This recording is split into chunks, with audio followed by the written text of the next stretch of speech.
ଆଜିଠାରୁ ସାମାନ୍ୟ କମିବ ବର୍ଷାର ପରିମାଣ। 13 ତାରିଖରୁ ପୁଣି ବଢ଼ିବ ବର୍ଷା। ଆଉ 3 ଦିନ ଯାଏ ରାଜ୍ୟରେ ହାଲୁକାରୁ ମଧ୍ୟମ ଧରଣର ବର୍ଷା ହେବା ସହ କାଁ ଭାଁ କେତେକ ସ୍ଥାନରେ ପ୍ରବଳ ବର୍ଷାର ପୂର୍ବାନୁମାନ କରିଛି ଭୁବନେଶ୍ୱର ପାଣିପାଗ କେନ୍ଦ୍ର। ଆଜି 2ଟି ଜିଲ୍ଲା ସୁନ୍ଦରଗଡ଼ ଝାରସୁଗୁଡ଼ାରେ ପ୍ରବଳ ବର୍ଷାର ସମ୍ଭାବନା ରହିଛି। ଏହାପରେ ରାଜ୍ୟରେ ହାଲୁକାରୁ ମଧ୍ୟମ ଧରଣର ବର୍ଷା ଜାରି ରହିଛି।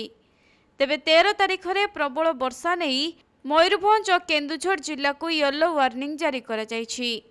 ଅନ୍ୟପଟେ ଚଳିତ ମୌସୁମୀ ସିଜିନ୍ରେ ରାଜ୍ୟରେ ଜୁନ୍ 1ରୁ ଏଯାବତ୍ 614.8 ମିମି ବର୍ଷା ରେକର୍ଡ ହୋଇଛି। ତଥାପି ଏବେ ବି 6% ନିଅଣ୍ଟିଆ ବର୍ଷା ପରିସ୍ଥିତି ରହିଛି। 656.8 ମିମି ବର୍ଷା ସ୍ୱାଭାବିକ ରହିବା କଥା। ଗୋଟିଏ ଜିଲ୍ଲା ମାଲକାନଗିରିରେ ସ୍ୱାଭାବିକ ଠାରୁ ଅଧିକ ବର୍ଷା ହୋଇଥିବା ବେଳେ 4ଟି ଜିଲ୍ଲାରେ ଅଧିକ ବର୍ଷା ଏବଂ 16ଟି ଜିଲ୍ଲାରେ ସ୍ୱାଭାବିକ ବର୍ଷା ରେକର୍ଡ ହୋଇଛି। କିନ୍ତୁ ବାକି 9ଟି ଜିଲ୍ଲାରେ ନିଅଣ୍ଟିଆ ବର୍ଷା ରେକର୍ଡ କରାଯାଇଛି।